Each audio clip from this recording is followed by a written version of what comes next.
Welcome to More Than Mindset, the only podcast that bridges the gap between spirituality and success. Go beyond the mind with clarity and confidence coach Kim Guillory and learn how to integrate your passion to serve with your skills and experience to create a business you love. Let's get started. Hey there, and welcome back to the show. Guys, I am just returning from the Great American Speak Off, where I was actually witnessing 140, I might be wrong. It was between 130 and 150 participants took the stage to have the title of the Great American Speaker, the winner of the Speak Off. So it was super interesting to hear the stories, to watch the presentations, and to be able to see the behind the scenes. So I did VIP. I was not participating. So I wasn't there to win. I was there to watch, witness, and experience. And kind of blew my mind. What I loved most about it is the courage, the commitment that it took for these people to get that far. The title was brought all the way down to the semifinals. Well, sorry about that, not the title, the placement narrowed down to 30 and then 3. And so they ended up taking 2 more as a bonus. So there will be 5 that will be speaking for the finals at on the GrowthCon stage. That's going to happen in April. So I loved being part of the process. I was able to watch in the rooms and see all of the feedback and actually take place in part of the voting. So go into the room and see how they run this thing. And I'm going to be doing my signature talk next week. So I'm going to be dialing in. For those who remember from the beginning of the year, my word this year is refine. And it is about refining my image, my message, my business. I want to kind of like cut away the fat, the things that are not taking me closer to what I want. I want to narrow in. I want more precision in my business. I've narrowed in my process, like as a mind-body coach, as well as a business strategist. I'm loving all of that. So this kind of brought it all together. So what I'm going to be talking about today is, what does it mean to boss up? Like, how do I boss up and own or claim my results? So for all of you who are practitioners and coaches, salon and spa and clinic owners, this one is for you. So I'm just going to cover a few of the basics of what bossing up means to me and to some of my guests that I've been interviewing. And it is all about unlocking your potential. Potential of what are you actually able to create with your life? The potential of profitability, prosperity. So important. We live in a material world. So it's kind of everything when you really think about money. It allows you to have the experience you want, to create the impact you want, and to fulfill your satisfaction, desires, and needs.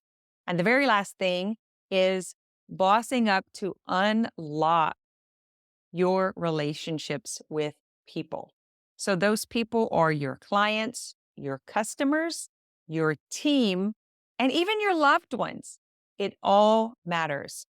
We actually don't have a business without people. There has to be people. And if you want to scale, it's really important that you have the right people on your team and on your side. So let's get to, what is bossing up? Like, how do I boss up? What does that mean? The very first thing, it is about choosing. You get to choose what you want to create. So just take a moment and think about this. Has anyone ever asked you, what do you want to create in your life? If you are the creator of your results, of your experience, what does that look like to you? Making a decision is not only the first step, it's the most important step. Most people won't get results. They won't get their needs and desires met because they won't decide. And many of us won't decide because we were never taught that it was an option, that we could create whatever we wanted. Would you agree? I know for me it wasn't. I was talking to a client today about this. What do you want to create? How do you want to participate in life? And she was like, I actually don't know. I think many of us have stifled our dreams. We've been told to dial it down, keep it small, don't try to be too big. And so it's kind of created this atrophy in our imagination and in our belief. So the very first thing is to decide, choose what you want. And I'm just going to give you a little hint. Double whatever it is that you wrote down, because I guarantee you, you're thinking too small. Number two, commit. You have to commit so deeply to yourself, to whoever you're going to be doing business with, to your family, to your loved ones. You've got to commit to your future self. And you've got to commit to that soulful part of yourself. Got to commit to your purpose. Commitment is not just saying it, it's physically feeling it in your body. I am so committed. Nothing will stop me. I'm committed to greatness. I'm committed to courageous moves and boldness. I'm committed to moving through the fear, through the doubt, through the disbelief. So, second step is committing. And the third is cultivating as if it already were. So, that is becoming the person that lives in a state of those results before it ever happens. I know a lot of us want to see the results first, and then we think we can claim it, but that's not how it works.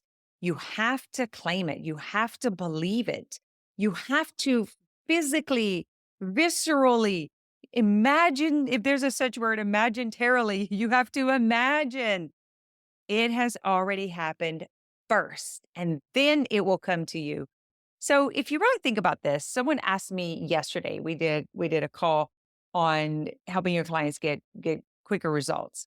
And her question was about the distance between claiming it and having it, between believing it and getting it.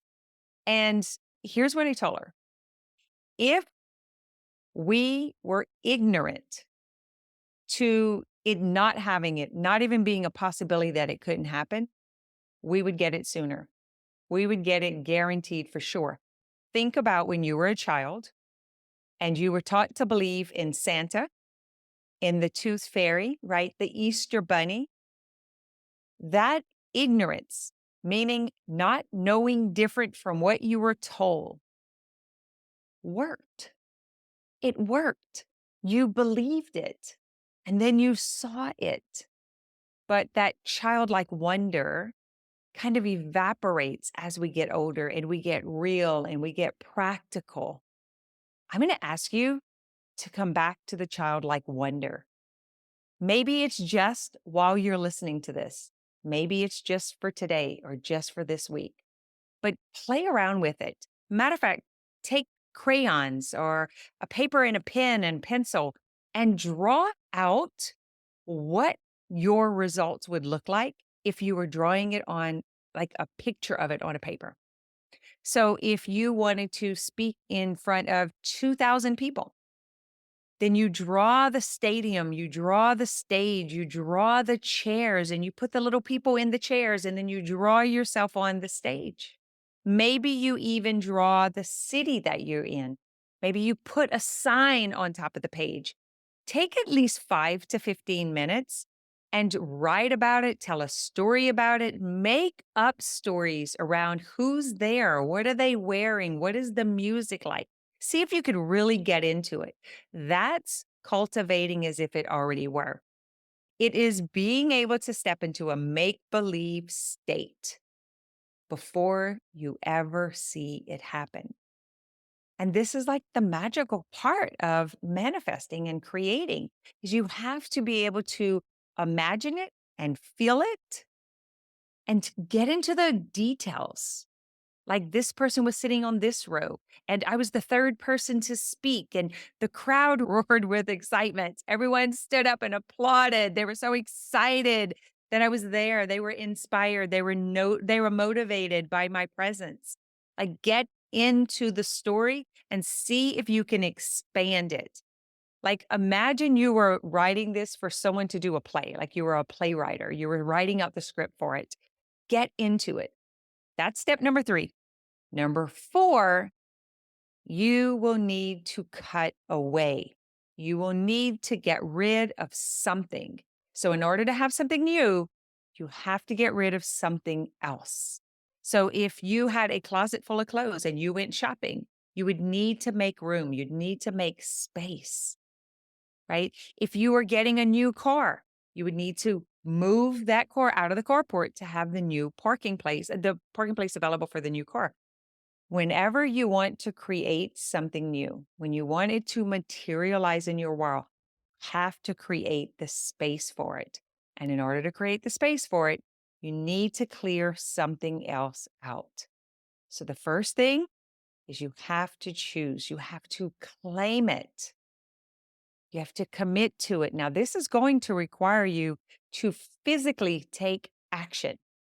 If you're committed, you are moving towards the goal. It is an active event. You're physically moving.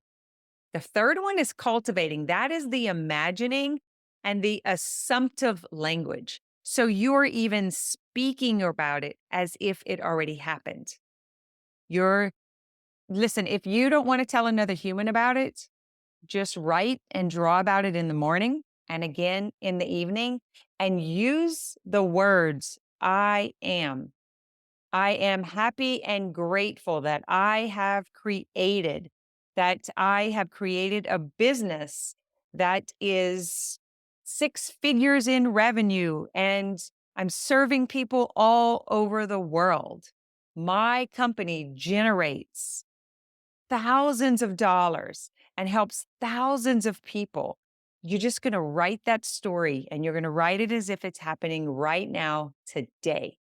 And I want you to feel it in your body, feel the excitement, feel the anticipation. And then you're going to decide what needs to go. What do you need to get rid of it? Is it doubt and disbelief? Is it the old belief system and the old patterns of scarcity and not having, of being too reasonable, too practical? Do you need to cut that away so that you can step into a dreamy, imaginative state? What do you need to get rid of? It might be cutting conversations with people who don't believe what you believe. I'm not saying cut people out of your life. I'm talking about cutting the conversation that is challenged.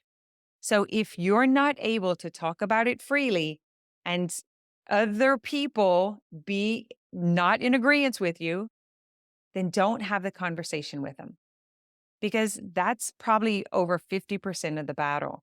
Is it takes a lot of work to stay in belief.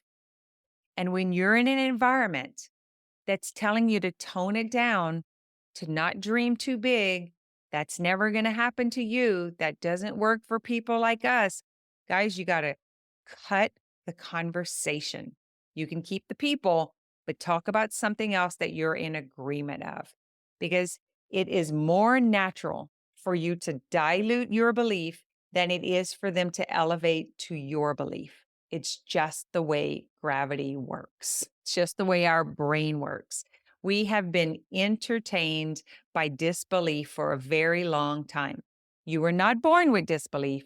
You were taught disbelief. You were conditioned to be careful, to be cautious, to not dream too big. Someone taught you that. Maybe you are indoctrinated. In other words, you've like put yourself in a space, in a community where they didn't believe, and you've been indoctrinated and contaminated by their limited thinking. So I want you to do the complete opposite. I want you to expand the goal. I want you to think bigger. I want you to get uncomfortable, because the entire process to getting there is going to be uncomfortable anyway. You could think of it as exposure therapy, like just exposing myself to discomfort so that I can normalize and neutralize it. Because I'm going to tell you a few things that happen along this journey. First of all, once you decide, things open up for you.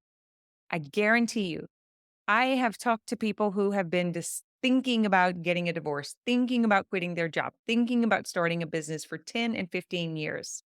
And they're like waiting for something to come to them by chance, like to send them a sign. But you're not going to get that because you haven't decided. Once you decide, those opportunities will come, but you have to decide first. And I don't make up the rules, guys. I just learned how to play by them.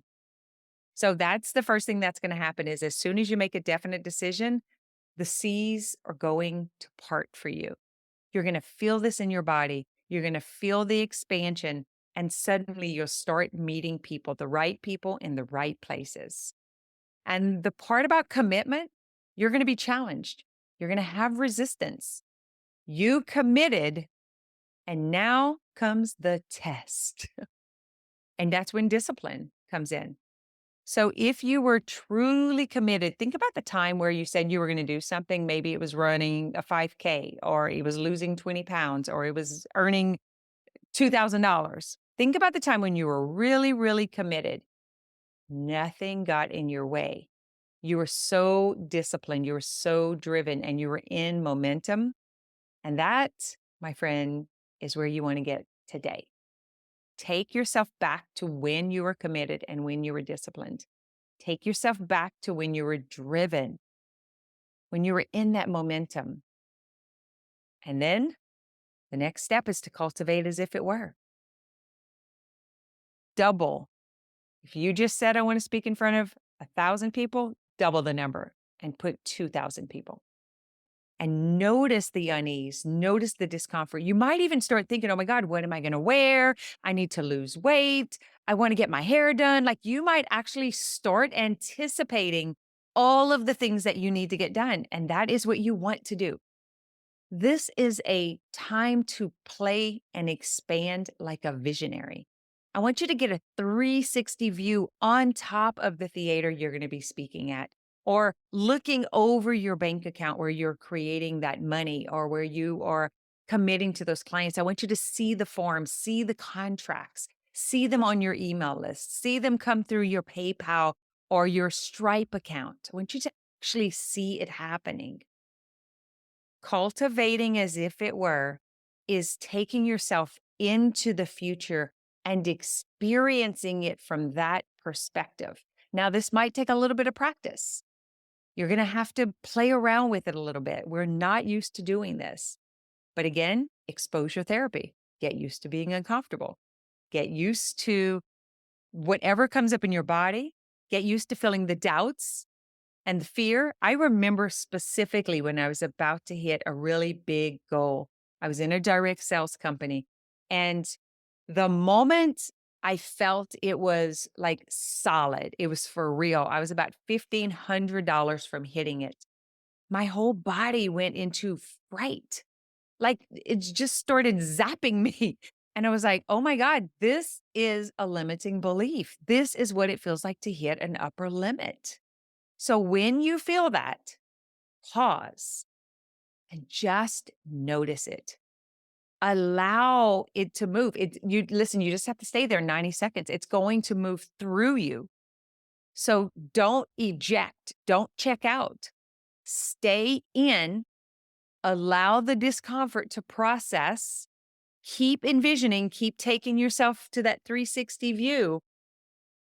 And in that moment, right then and there, whatever comes up that created the doubt and fear, create a plan for cutting it away. Like, how are you going to pivot? How are you going to deal with this? What are you going to let go of? Because that's the fourth and final step. Now, after you do these 4 steps, there is a fifth, and it is working on your ability to have and receive. This is a real deal because these 4 steps, I promise you they work. But what typically happens is we start to bring the results towards us. Think about when you took the first 10 pounds off, or when you got the first $10,000, or you signed up the first 2 clients. Think about what happened. There was like this excitement, and there was this relief, and then you're in it, and then something happens to the momentum, something happens to the drive. That is when you know you hit a glass ceiling. But this time, I want you to make it different.